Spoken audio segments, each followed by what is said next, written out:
Hello नमस्कार साथियों, स्वागत है आप सभी का पशु परिचय भर्ती 2024 पार्ट बी की। आज अपनी 29 नंबर क्लास है जिसमें प्रैक्टिस क्वेश्चन है वो बहुत ही अच्छे और इम्पोर्टेंट आपके सामने रहने वाले हैं।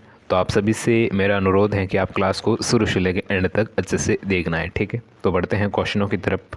पहला सवाल बहुत ही अच्छा और इम्पोर्टेंट, देख लीजिए क्या कह रहा है कि दंत्युपुर पाया जाता है, ठीक है। दंत्युपुर पाया जाता है गाय के ऊपरी जबड़े में या फिर भैंस के ऊपरी जबड़े में या फिर बकरी के ऊपरी जबड़े में या फिर उपरोक्त सभी, यानी इन सबों में, ठीक है।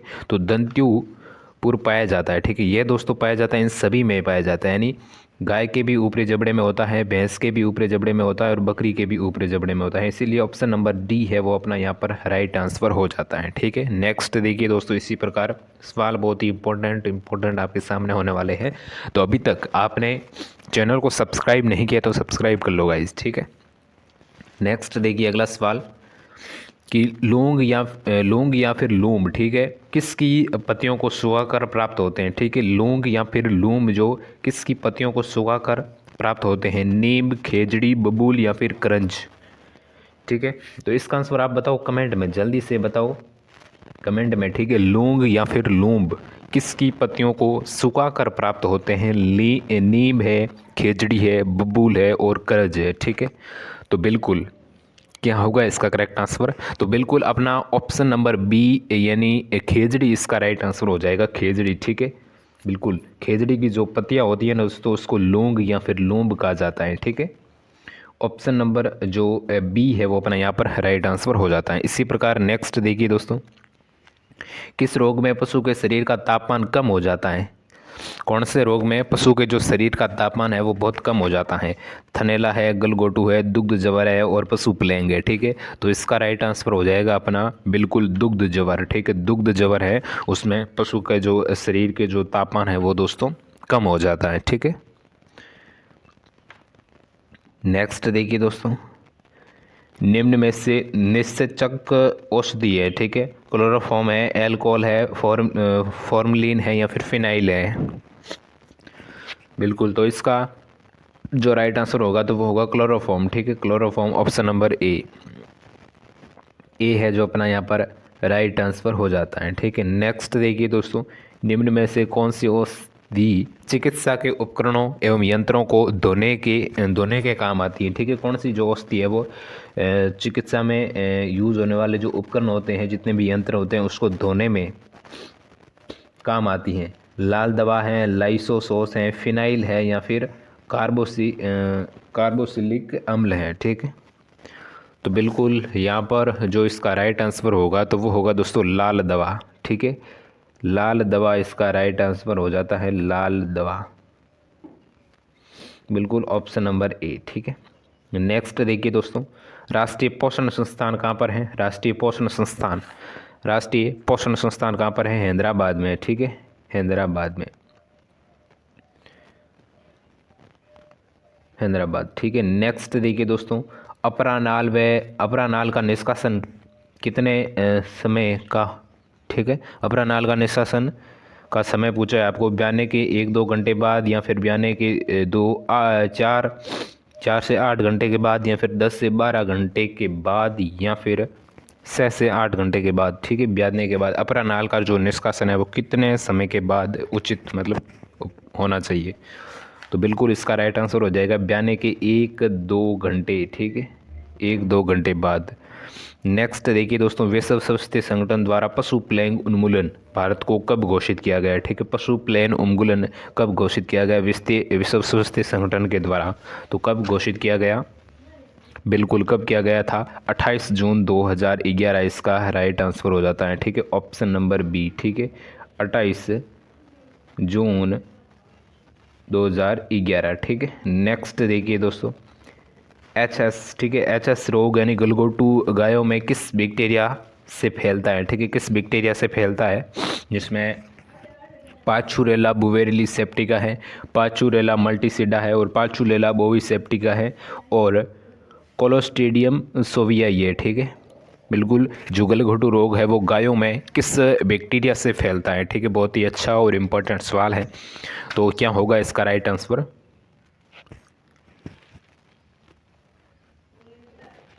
बिल्कुल क्या होगा, यानी ऑप्शन नंबर सी अपना यहाँ पर करेक्ट आंसर हो जाएगा, पाचुरेला बोविसेप्टिका। ठीक है, ऑप्शन नंबर सी अपना यहाँ पर राइट आंसर हो जाता है। ठीक है, बिल्कुल। नेक्स्ट देखिए दोस्तों, हाँ यही था, पशुओं की आयु ज्ञात करने का सबसे अच्छा तरीका। ठीक है, पशुओं की आयु ज्ञात करने का सबसे अच्छा तरीका है तो वो है दोस्तों दांतों के द्वारा। ठीक है, दांतों के द्वारा। नेक्स्ट देखिए, अमूल की सभ्यता कब व कहाँ स्थापित हुई? ठीक है, AMUL, अमूल की जो स्थापना है वो कब और कहाँ की गई? ठीक है, तो इसकी दोस्तों जो स्थापना है वो कब एवं कहाँ की गई थी? ठीक है, तो वो की गई थी, मैं आपको इतना बता दूं कि 1946 में की गई थी। 1946 इसमें भी है, इसमें भी है, इसमें भी है, इसमें तो गुजरात में की गई थी। ठीक है, option number D correct answer हो जाएगा, 1946 गुजरात। ठीक है, बिल्कुल। नेक्स्ट देखिए दोस्तों, 1946 सपना। ठीक है, वो नेक्स्ट देखिए दोस्तों, अगला सवाल, वसा रहित ठोस में कौन सा विटामिन सम्मिलित नहीं होता? वसा रहित ठोस में कौन सा विटामिन सम्मिलित नहीं होता? B, A, C या फिर ये सभी? तो बिल्कुल इसका जो करेक्ट आंसर हो जाएगा विटामिन ए। ठीक है, जो कि वसा रहित में सम्मिलित है, जो नहीं होता है। ठीक है, नेक्स्ट देखिए दोस्तों, राजस्थान में डेयरी संघ के अधीन संचालित चार पशु आहारों संयंत्रों की सटीक युग्म है। मतलब राजस्थान डेयरी संघ के अधीन संचालित है जो 4 पशु आहारों की संयंत्रों का सटीक युग्म है, जिसमें नंदई भरतपुर है, तबीजी अजमेर है, जोटवाड़ा जयपुर है। ठीक है, जोटवाड़ा जयपुर एंड जोधपुर है, और झालरापाटन धौलपुर है, और जयपुर है, और नंदबई भरतपुर है। ठीक है, या फिर कोटा झालावाड़, या फिर जोबनेरी जयपुर, या फिर तबीजी अजमेर, या फिर इनमें से कोई नहीं। ठीक है, तो राजस्थान डेयरी संघ के अधीन 4 पशु आहारों संयंत्रों का सटीक युग्म कौन सा है? बिल्कुल क्या होगा इसका करेक्ट आंसर? बिल्कुल ऑप्शन नंबर ए इसका राइट आंसर हो जाता है। बिल्कुल। नेक्स्ट देखिए, हमारे देश में पशु प्राय किन कारणों से मरते हैं? ठीक है, हमारे देश में पशु है जो अधिकांश जो किस कारणों से मरते हैं? असंतुलित एवं अल्पाहार से, या फिर दवा व पशु के अभाव से, या फिर परजीवियों के प्रकोप से, या फिर उपयुक्त सभी? बिल्कुल यहाँ पर उपयुक्त सभी होगा। ठीक है, ऑप्शन नंबर डी है जो करेक्ट आंसर हो जाएगा, इन सभी कारणों से है जो पशु मरते हैं। नेक्स्ट देखिए दोस्तों, आँख व गर्भाशय धोने के लिए कितने प्रतिशत फिटकरी का प्रयोग करते हैं? ठीक है, आँख व गर्भाशय धोने के लिए कितने प्रतिशत फिटकरी का प्रयोग करते हैं? तो फिटकरी। ठीक है, बिल्कुल इसका हो जाएगा ऑप्शन नंबर बी, 2 से 5% फिटकरी का प्रयोग। ठीक है, नेक्स्ट देखिए, पशु का शरीर भार ज्ञात करने की विधि। पशु के शरीर का जो भार है वो ज्ञात करने की विधि सूत्र द्वारा, या फिर मशीनों एवं कांटों द्वारा, या फिर इन दोनों के द्वारा, या फिर वी नोच विधि द्वारा? तो बिल्कुल पशु का शरीर का भार ज्ञात करने की दोस्तों जो विधि है, तो वह नहीं इन दोनों के द्वारा, यानी सूत्रों के द्वारा भी ज्ञात कर सकते हैं, और मशीनों एवं कांटों के द्वारा भी ज्ञात कर सकते हैं। ठीक है, तो ऑप्शन नंबर जो सी है वो अपना यहाँ पर राइट आंसर हो जाता है। नेक्स्ट देखिए दोस्तों, ऊँटनी में गर्भधारण क्षमता सर्वाधिक होती है किस ऋतु में? गर्मी में, बसंत में, सर्दी में, या फिर वर्ष भर में? ठीक है, ऊँटनी में गर्भधारण की जो क्षमता है वो सबसे सर्वाधिक होती हैं। तो बिल्कुल कब होती हैं? तो वो होती हैं दोस्तों सर्दी ऋतु में। बिल्कुल सर्दी में, सी है जो राइट आंसर हो जाएगा, सर्दी में। नेक्स्ट देखिए दोस्तों, ऊँट की सर्वश्रेष्ठ नस्ल, ऊँट की सबसे जो उत्तम, सबसे सर्वश्रेष्ठ जो नस्ल है तो वो कौन सी हो जाएगी?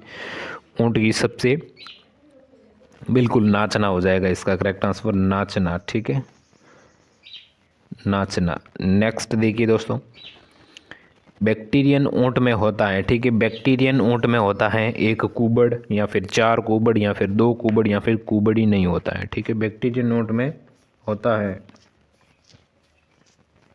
बिल्कुल। तो दोस्तों बैक्टीरियन ऊँट में 2 कुबड़ होते हैं। ठीक है, 2 कुबड़, ऑप्शन नंबर सी हो जाएगा।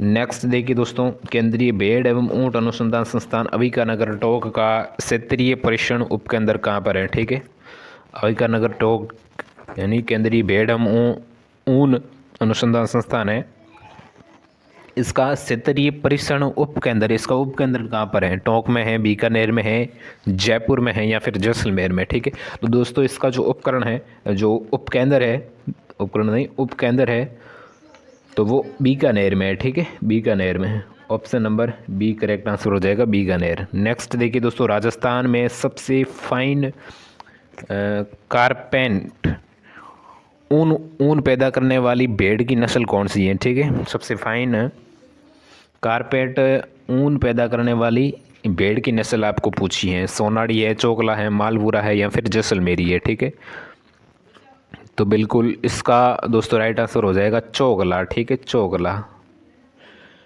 चोकला। ठीक है, चोकला है जो इसका सही आंसर हो जाएगा। नेक्स्ट देखिए दोस्तों, भारत में बकरी प्राप्त होती हैं किस नस्ल से? एक मिनट, इस सवाल को थोड़ा ये उल्टा लिखा हुआ है, टाइपिंग में मिस्टेक हो सकती है, समझता हूँ। ठीक है, इस सवाल को देखते हैं। भारत में बकरी की किस नस्ल से पश्मीना ऊन प्राप्त होती हैं? ठीक है, यानी भारत में बकरी की, यहाँ से लगाकर यहाँ से शुरू होता है, बकरी की किस नस्ल से पश्मीना ऊन है जो प्राप्त होती हैं? ठीक है, बिल्कुल एक बार फिर से सुन लीजिए, भारत में बकरी की किस नस्ल से पश्मीना ऊन प्राप्त होती है, जिसमें चांगथानी है, ब्लैक बंगाल है, कुटची है और बारबरी है। ठीक है, तो इसका दोस्तों जो राइट आंसर होगा तो वो होगा चांगथानी। ठीक है, चांगथानी, चांगथानी इसका सही आंसर हो जाता है, बिल्कुल। नेक्स्ट देखिए, दूध दोने की कुल विधियाँ कितनी होती हैं? दूध दोने की कुल विधियाँ हैं वो दोस्तों कितनी होती हैं? ठीक है, तो कितनी होती है? 4 विधियाँ होती हैं। ठीक है, 4 दूध दोने की जो 4 विधि होती हैं। ठीक है, बिल्कुल। और सबसे जो उत्तम विधि होती है तो वो होती है पूर्ण हस्त विधि। ठीक है, दूध दोने की सबसे सर्वश्रेष्ठ विधि है तो वो है दोस्तों पूर्ण हस्त विधि। ठीक है, नेक्स्ट देखिए दोस्तों, नेक्स्ट, गाभिन कराने के कितने माह पश्चात गायों को अतिरिक्त राशन देना प्रारंभ करते हैं? गाभिन कराने के कितने माह पश्चात गायों को अतिरिक्त राशन देना है जो प्रारंभ करते हैं? 3 माह पश्चात, 5 माह पश्चात या फिर 10 माह पश्चात या फिर 6 माह पश्चात? 10 माह तो पश्चात क्या ही करेंगे, बिल्कुल इसका जो करेक्ट आंसर हो जाएगा ऑप्शन नंबर डी, यानी 6 माह पश्चात। ठीक है, ऑप्शन नंबर डी है वो अपना यहाँ पर करेक्ट आंसर हो जाएगा, डी, 6 मंथ पश्चात। ठीक है, नेक्स्ट देखिए दोस्तों, गाय की द्विकाजी भारतीय नस्ल। ठीक है, गाय की द्विकाजी भारतीय नस्ल पूछी है। गाय की द्विकाजी भारतीय नस्ल कौन सी है? तो वो है दोस्तों थार पारकर। ठीक है, थार पारकर। ठीक है, नेक्स्ट देखिए दोस्तों, सर्वाधिक दूध देने वाली गाय की विदेशी नस्ल पूछी है। सर्वाधिक दूध देने वाली गाय की विदेशी नस्ल आपको पूछी है। ठीक है, तो सर्वाधिक दूध देने वाली गाय की विदेशी नस्ल कौन सी हो जाएगी? Holstein Friesian. ठीक है, Holstein Friesian, option number A correct answer हो जाता है। और एक मैं आपको पूछता हूँ कि सर्वाधिक दूध देने वाली भारतीय नस्ल, ठीक है, गाय की सर्वाधिक दूध देने वाली गाय की भारतीय नस्ल कौन सी हो जाएगी? इसका आंसर आपको बताना है अभी के अभी कमेंट बॉक्स में बताओ। ठीक है, नेक्स्ट देखिए, खीस में प्रोटीन की मात्रा पाई जाती है। ठीक है, खीस में प्रोटीन की मात्रा पाई जाती है। खीस दोस्तों जो गाय जब पशु है जो ब्याता है, ठीक है, तो उसके जो तुरंत बाद जो दूध निकालता है ना, पहला जो फर्स्ट टाइम, तो उसको दोस्तों खींच कहा जाता है। और खीस में प्रोटीन की मात्रा है जो दोस्तों सर्वाधिक होती है। ठीक है, तो उसमें प्रोटीन की मात्रा कितनी होती है ये आपको पूछा है। ठीक है, तो बिल्कुल खींच में प्रोटीन की मात्रा पाई जाती है तो कितनी पाई जाती है? तो बिल्कुल 17.51। ठीक है, 17.51%। ठीक है, ऑप्शन नंबर बी। नेक्स्ट देखिए दोस्तों, किस प्रकार की औषधि का 2% घोल सांप के काटे गए स्थान पर लगाने से तुरंत आराम मिलता है। ठीक, किस प्रकार की जो औषधि है उसका 2% घोल अगर सांप के कांटे गए स्थान पर हम लगाते हैं तो हमें तुरंत है जो आराम मिल जाता है, जिसमें नालात होता है, लाल दवा है, अमोनिया है या फिर ये सभी है। ठीक है, तो इसका जो राइट आंसर होगा तो वो होगा दोस्तों लाल दवा। ठीक है, लाल दवा। लाल दवा हमने पीछे पढ़ा था जो कि चिकित्सा में उपकरणों और यंत्रों को धोने के लिए काम आती है। ठीक है, बिल्कुल ही वही लाल दवा। नेक्स्ट देखिए दोस्तों, कपूर सल्फर की प्रकृति है। ठीक है, कपूर यानी कैन्फर। ठीक है, कैन्फर की प्रकृति है, जीवाणुनाशक हैं, जीवाणुरोधक हैं या फिर जीवाणुनाशक और जीवाणुरोधक दोनों ही हैं या फिर कृमिनाशक हैं। ठीक है, तो कपूर की जो दोस्तों जो प्रकृति है तो वो कैसी है, तो इसकी हो जाएगी यानी जीवाणु ये नाशक भी है और जीवाणुरोधक भी हैं। ठीक है, यानी सी। ठीक है, ए वैसे दोनों। नेक्स्ट देखिए दोस्तों, आज का हमारा अंतिम सवाल और बहुत ही अच्छा और इम्पोर्टेंट सवाल, निम्न में से कड़कनाथ मुर्गी की नस्ल है।